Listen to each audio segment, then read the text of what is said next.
తాకట్టులో ఉన్న బంగారాన్ని విడిపించి ఆ రోజు ఆన్లైన్ రేటుకే మేము కొంటాం. Sharma gold company. వాగర్థావివ సంపృక్తౌ వాగర్థ ప్రతిపత్తయే జగతః పితరౌ వందే పార్వతీ పరమేశ్వరౌ. సదాశివసమారంభాం శంకరాచార్య మధ్యమాం అస్మదాచార్య పర్యంతం వందే గురుపరంపరాం. ఆదిత్యాయ చ సోమాయ మంగళాయ బుధాయ చ గురుశుక్రశనిభ్యశ్చ రాహవే కేతవే నమః.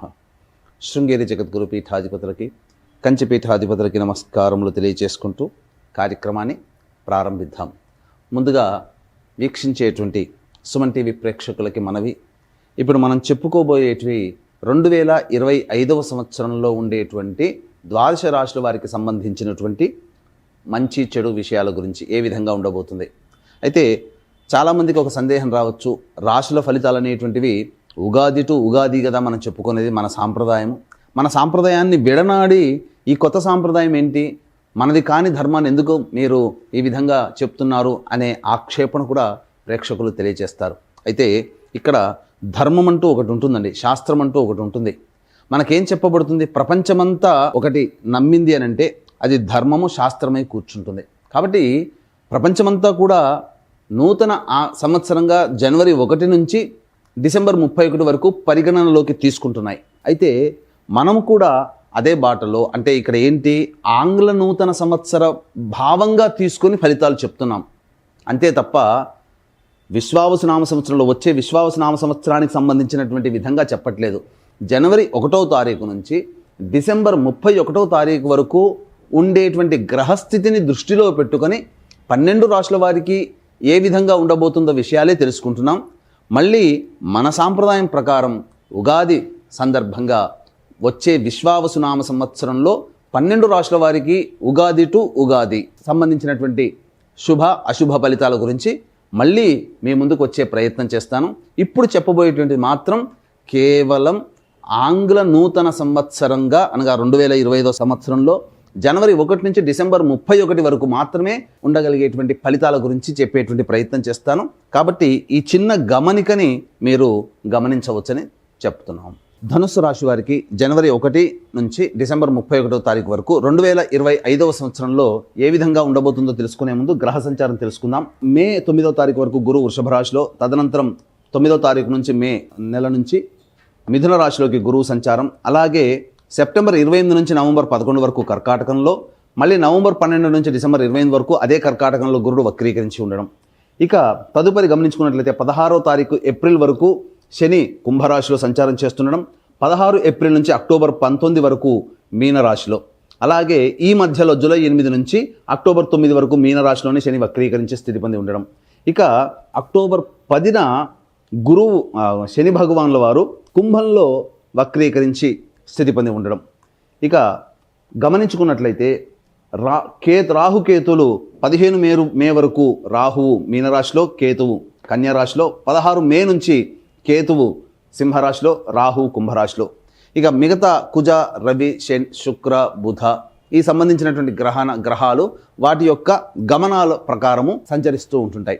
అయితే ఈ యొక్క ధనుస్సు రాశి వారికి ఏ విధంగా ఉండబోతుంది అనేటువంటి విషయాన్ని కనుక గమనించుకున్నట్లయితే ఈ సంవత్సరం ధనుస్సు రాశి వారు ముఖ్యంగా గురుబలం అత్యధికంగా ఉన్నటువంటి జాతకులుగా చెప్పవచ్చు.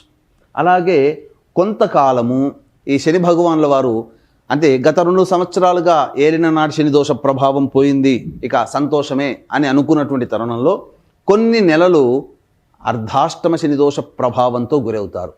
కాబట్టి అలాగే రాహుకేతుల యొక్క ప్రభావం కూడా చక్కగా 9వ స్థానము మరియు 3వ స్థానంలో రాహుకేతుల యొక్క సంచారము మే నుంచి ఉంటుంది. కాబట్టి చాలా ఒక గురువు మాత్రమే మిమ్మల్ని ఎల్లవేళలా రక్షిస్తూ ఉంటుంటాడు. అయితే ఇక్కడ గమనించాల్సినటువంటి అంశం ఏంటంటే కొన్ని రోజులు మాత్రం, ఒక 45 రోజులు మాత్రము గురువు మీకు యోగంగా ఉండట్లేడు. ఆ 45 రోజులు ఏంటి, ఆ సమయంలో ఎలాంటి పరిహారాలు పాటించుకోవాలి, అలాగే శని భగవానుల వారు ఎప్పుడు ఎలాంటి స్థితిలో మనకు యోగాన్ని కలగజేస్తున్నాడో, అవయోగాలు ఎప్పుడు ఉంటాయి, రాహుకేతుల ప్రభావం, మిగతా కుజ రవి గ్రహాల యొక్క ప్రభావము అనేటువంటి విషయాల గురించి చాలా సవివరముగా తెలియచేయడానికి ప్రయత్నం చేస్తాను. ఇక ముందుగా గమనించుకున్నట్లయితే ఇక గురు భగవానుల వారు 9 మే వరకు కూడా వృషభ రాశిలో సంచారం చేస్తున్నాడు. కాబట్టి మార్చి వరకు కూడా వక్రీకరించినటువంటి స్థితి కారణం చేత, జనవరి నుంచి మార్చి వరకు కూడా 6వ స్థానంలో గురువు వక్రీకరించినటువంటి కారణం చేత పంచమ కోణ ప్రభావాల్ని ఇస్తున్నాడు. అంటే అద్భుతమైనటువంటి యోగము 9వ తారీఖు మే వరకు ఉంటుంది. తదనంతరం మళ్ళీ 7వ స్థానంలోకి ప్రవేశం చేస్తున్నాడు. తద్వారా ఈ గురువు గారు కూడా చక్కగా యోగించేటువంటి స్థితిలో మీకున్నారు. ఎప్పటి నుంచి? మే 9 నుంచి సెప్టెంబర్ 28వ తారీఖు వరకు గురువు గారు మిథున రాశిలో సంచారం చేస్తున్నారు. ఇక గమనించుకున్నట్లయితే సెప్టెంబర్ 28 నుంచి నవంబర్ 11 తారీఖు వరకు కర్కాటక రాశిలో సంచారం చేస్తున్నాడు. ఇది కాస్త అవయోగాన్ని కలిగించేటువంటి సమయం. ఎందుకనంటే రాశి నుంచి 8వ స్థానంలో గురుగ్రహ సంచార ప్రభావం చేత కొన్ని ఇబ్బందికర పరిస్థితులు అనేటువంటివి కలుగుతాయి.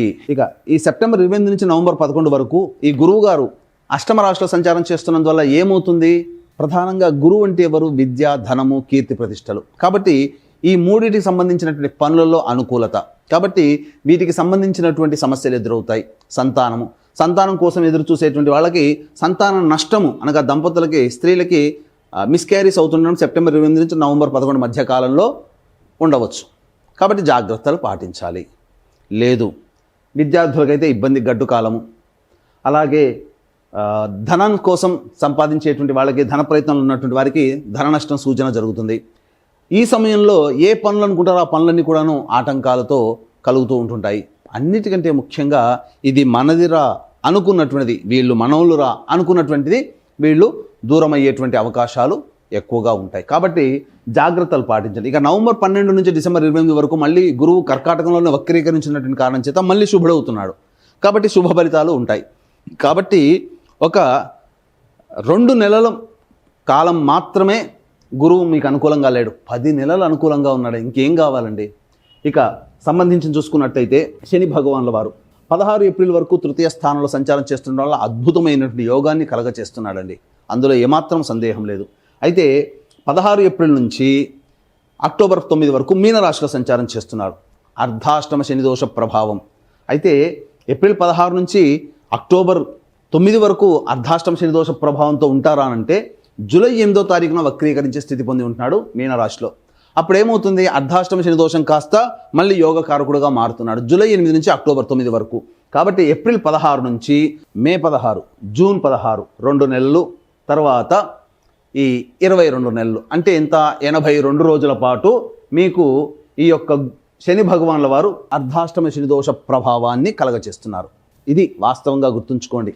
కాబట్టి శని భగవానుల వారు కూడా యోగదాయకమే అనేటువంటి విషయాన్ని మీరు గమనించుకోవాలి.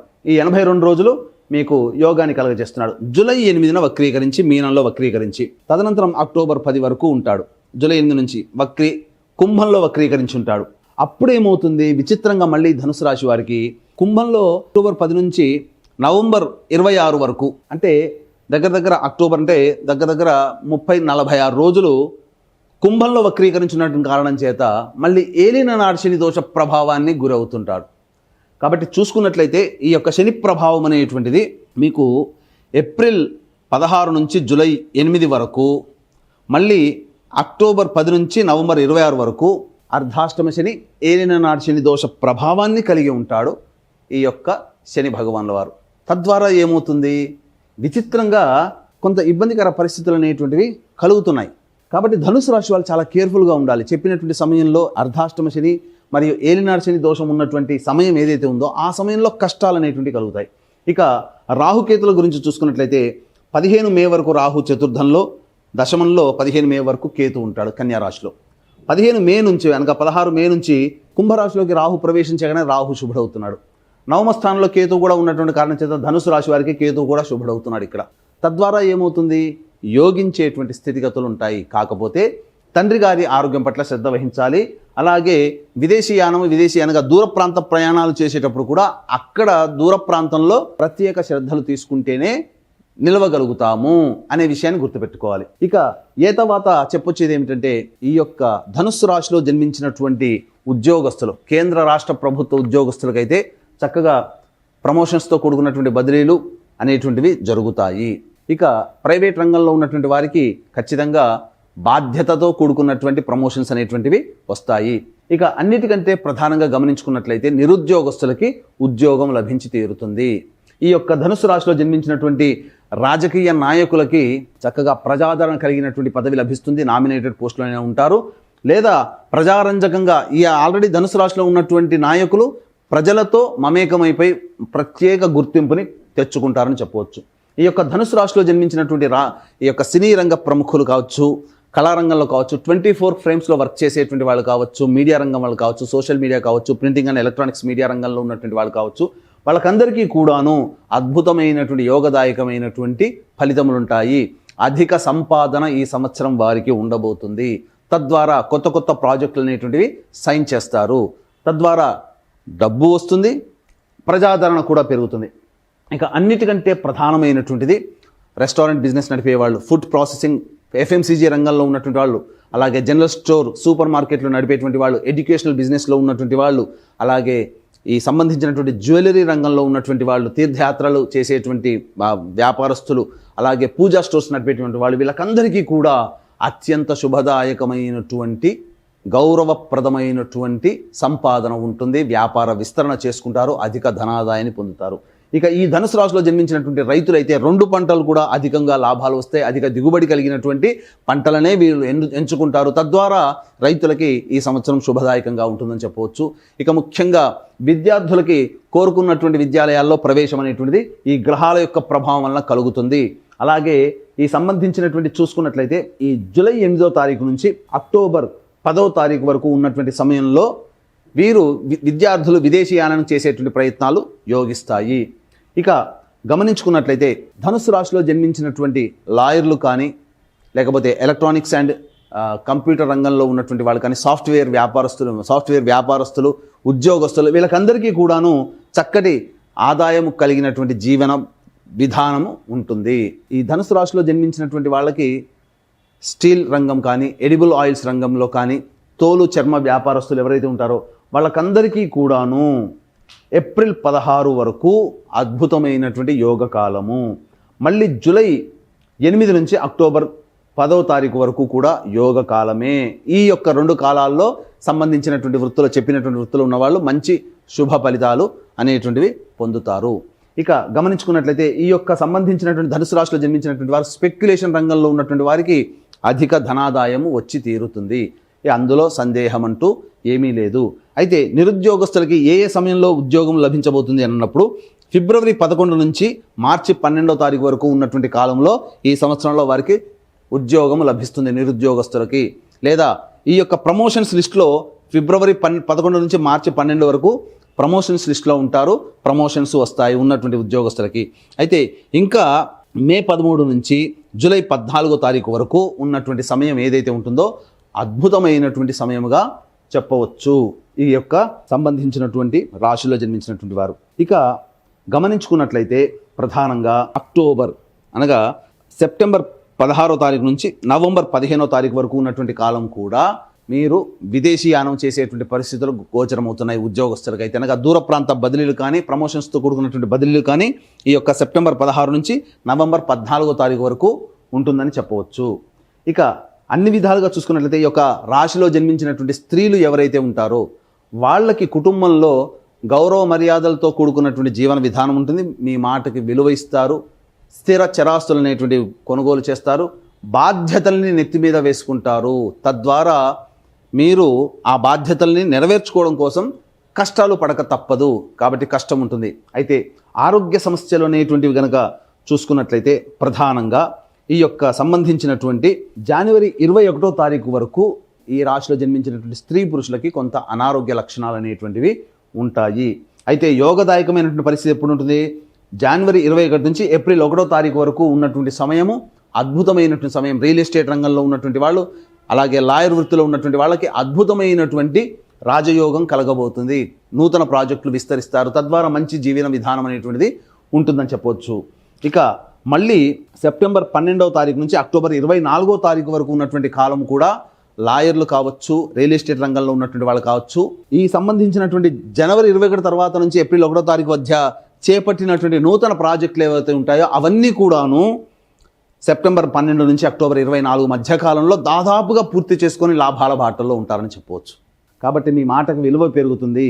అన్నిటికంటే ప్రధానమైనటువంటిది జాతకరీత్యా ప్రధానంగా ఈ జూలై 26 నుంచి సెప్టెంబర్ 10వ తారీఖు వరకు ఉన్నటువంటి సమయం ఏదైతే ఉంటుందో ఉద్యోగంలో మార్పులు చేర్పులు చోటు చేసుకుంటాయి. ఉద్యోగంలో మీకు కాస్త అసహనం పెరిగిపోతుంది, కోపం ఎక్కువగా ఉంటుంది. కాబట్టి ఆ సమయంలో లౌక్యంతో ఎదుటి వాళ్ళతో కుటుంబ సభ్యులతో మీరు వ్యవహరించండి. ఈ విధంగా చెప్పుకుంటే అన్ని రకాలుగా ఈ యొక్క ధనుసు రాశిలో జన్మించినటువంటి వారికి మంచి శుభ ఫలితాలు అనేటివి కలుగుతున్నాయి. ఇక ముఖ్యంగా గమనించుకున్నట్లయితే ఈ యొక్క ఏలిన నాటి శని ప్రభావం ఉండడం, గురువు కూడాను అనుకూలంగా ఉండడం, ఒక 2 నెలల పాటు అనుకూలంగా లేకపోవడం, ఇవన్నీ కూడా జాతకరీత్యా కొన్ని రోజులు ఇబ్బందులు పడక తప్పదు. శని భగవాన్ల వారు విచిత్రంగా ఈ ధనుస్సు రాశి వారికి అర్ధాష్టమ శని దోష ప్రభావము, ఏలినాడు శని దోష ప్రభావం సంబంధించి కొన్ని పరిస్థితులు గోచరమవుతున్నాయి. కాబట్టి అప్పుడు కొన్ని కష్టాలు పడక తప్పదు. కాబట్టి ఇక్కడ చెప్పబడినటువంటిది అంతా కూడాను గొప్పగా ఉన్నటువంటిది ఏదైతే ఉందో అది మీ యొక్క రాశిరీత్యా చెప్పబడేటువంటిది. మీకు గనక ఈ యొక్క ధనుసు రాశిలో జన్మించినటువంటి వారికి వివాహ సంబంధములు నిశ్చయమవుతాయి. ఈ సంవత్సరం చక్కగా వివాహము కుదురుతుంది, అందులో ఏమాత్రం సందేహం లేదు. కాకపోతే ఇక్కడ వివాహం కాకపోయి ఉంటే మీ తల్లిదండ్రుల యొక్క జాతకము, మీ తోడబుట్టిన వాళ్ళ జాతకం కూడా మీ మీద ఇంపాక్ట్ చూపించబడుతుంది. వివాహమైతే మీ యొక్క భర్త కానీ భార్య కానీ మీ కడుపున పుట్టిన సంతానం జాతకం కూడా మీ మీద ప్రభావం చూపుతుంది, స్త్రీ పురుషులకు ఎవరికైనా. కాబట్టి జాతకరీత్యా అందరికీ మంచిగా ఉండాలి. మీ యొక్క సంకల్పం ఈ సంవత్సరం 2025 సంవత్సరంలో నెరవేరాలి. మీ ప్రతి మనిషికి కూడాను జాతకరీత్యా విద్య, వివాహ, ఉద్యోగ, దాంపత్య, సంతాన, అనారోగ్య సమస్యలే ఎక్కువగా ఉంటాయి. విదేశీయానము, విదేశీ విద్యము, అలాగే ఇటువంటివన్నీ కూడా. కాబట్టి ఈ ధనుసు రాశి వారికి ఈ సంవత్సరంలో నరఘోష కూడా ఎక్కువగా ఉంటుంది. కాబట్టి ఇటువంటి దోషాల నివారణకి మరియు జాతకరీత్యా 12 రాశులు కూడాను శని ప్రభావానికి గురవుతున్నాయి. గుర్తుపెట్టుకోండి, ఏ రాశి కూడా ఎగ్జంప్షన్ కాదు, 12 రాశులు కూడాను ఎగ్జంప్షన్ కాదు. అన్ని రాశులు శని ప్రభావానికి గురవుతున్నాయి. కాబట్టి ఈ సంవత్సరంలో 2025 సంవత్సరంలో ద్వాదశ రాశుల వారికి శని దోష నివారణార్థమై సర్వదోష నివారణ పూజలు, సంకల్ప సిద్ధి హోమాలు అనేటువంటివి ఈ 2025 సంవత్సరంలో జనవరి 13వ తారీఖు రోజున అత్యద్భుతమైన రోజు, పౌర్ణమి తిథి. మరియు ఈ యొక్క అద్భుతమైనటువంటి తిథి రోజున శ్రీకాళహస్తిలో కానీ శ్రీశైల క్షేత్రంలో కానీ 2025 సంవత్సరంలో శ్రీకారం చుట్టబోతున్నాము. అంటే ప్రతి నెల ఒక్కొక్క పుణ్యక్షేత్రంలో, ఒక్కొక్క క్షేత్రంలో వివిధ రకాలైనటువంటి పూజల, హోమాలు అనేటువంటివి ప్రతి నెల చేయించడం జరుగుతుంది. వాటి వీడియోలు కూడా మీకు పంపించడం జరుగుతుంది. మీ కుటుంబ సభ్యుల అందరి గోత్రనామాదులతో కార్యక్రమం చేయించడం జరుగుతుంది. దీని రిజిస్ట్రేషన్ వివరాలు కార్యక్రమ తదనంతరం కాంటాక్ట్ చేసి పూర్తి వివరాలు తెలుసుకోవచ్చు. అలాగే తండ్రి వైపు 6 తరాలు, తల్లి వైపు 3 తరాలు, భార్య వైపు 3 తరాలు, భర్త వైపు 6 తరాల్లో ఏవైనా దుర్మరణాలు ఉన్నా, లివర్ ఫెయిల్యూర్, కిడ్నీ ఫెయిల్యూర్, క్యాన్సర్తో ఎవరైనా కుటుంబ సభ్యులు మరణించినా, 60 సంవత్సరాల లోపల కుటుంబ సభ్యులు ఏ విధంగానైనా చనిపోయినా వాటిని పితృదోషం లేదా పితృశాపం అంటారు. కాబట్టి వీటి నివారణకి, పితృదోష నివారణకి కూడా ప్రతి నెల మన పీఠం ఆధ్వర్యంలో జరపబడుతున్నాయి. వాటి వివరాలు కూడా కార్యక్రమ తదనంతరం కాంటాక్ట్ చేసి తెలుసుకోవచ్చు. ఇప్పుడు ఈ యొక్క ద్వాదశ రాశుల వారికి సంబంధించినటువంటి దోషాల నివారణకి పరిహారాలు అనేటువంటివి తెలియజేసుకుందాం. ఇక్కడ గమనించుకున్నట్లయితే ఈ యొక్క 2025 సంవత్సరంలో ద్వాదశ రాశుల వారికి సంబంధించినటువంటి ఇబ్బందులు, అనగా ముఖ్యంగా ధనుస్సు రాశి వారికి ఇబ్బందులు ఎదురైనప్పుడు ఈ సంవత్సరం అంతా ఎటువంటి పరిహారాలు చేసుకోవాలి అని అంటే, ప్రతిరోజు కూడాను శివాలయ సందర్శనం, విష్ణు దేవాలయ సందర్శనం చేసుకుంటే మంచిది. ప్రతిరోజు విష్ణు దేవాలయం చేసుకుంటే ఇంకా మంచిది. లేదా సమస్యలు కలిగినప్పుడు తులసి చెట్టు దగ్గర ఆవు నేతితో దీపారాధన చేసి ఒక 27 రోజుల పాటు విష్ణు సహస్రనామ పారాయణం చేయండి, సమస్య పరిష్కారం అవుతుంది. అలాగే ప్రతిరోజు కూడాను దత్త కవచ పారాయణం చేయడం, మరియు సూర్యుడికి నమస్కారం, సూర్యాష్టకం 6 సార్లు పారాయణం చేయడం, ఆదివారం నాడు మాంసాహార భోజనం నిషిద్ధము అనేటువంటిది కనుక పెట్టుకుంటే చాలా మంచి ఫలితాలు పొందుతారు. ఇక చెప్పినటువంటి విషయాల కంటే విభిన్నంగా మీ యొక్క జాతకం ఉంది అని అంటే, మీ యొక్క జాతకంలోని నడుస్తున్నటువంటి దశాంతర్దశల యొక్క ప్రభావాలు కావున దగ్గరలోని మంచి ఉపాసనాపరులైనటువంటి పండితుల్ని, జ్యోతిష పండితుల్ని సంప్రదించి వారి సలహాలు, సూచనలు కనుక పాటించి మంచి ఫలితాలు, మంచి జీవనాన్ని పొందుతారని ఆశిస్తూ సర్వం శ్రీ ఉమామహేశ్వర పరబ్రహ్మార్పణమస్తు.